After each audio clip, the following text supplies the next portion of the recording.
The last page is My TED Talks and Reflections. Make sure that's the one you have chosen at the top. Once again, it's one that we added on and wasn't already here, so there's nothing that we have to delete, but we do have to add everything that we want. So choose heading, let it stay large. This one, My TED Talks and Reflections.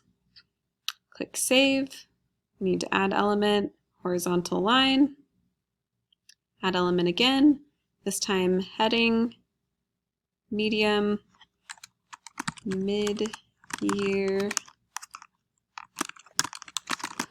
TED Talk presentation and reflection. Duplicate that element,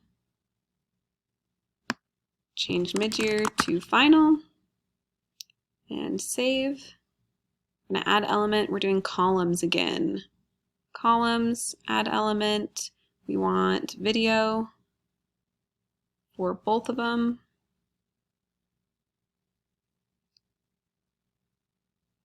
Save that.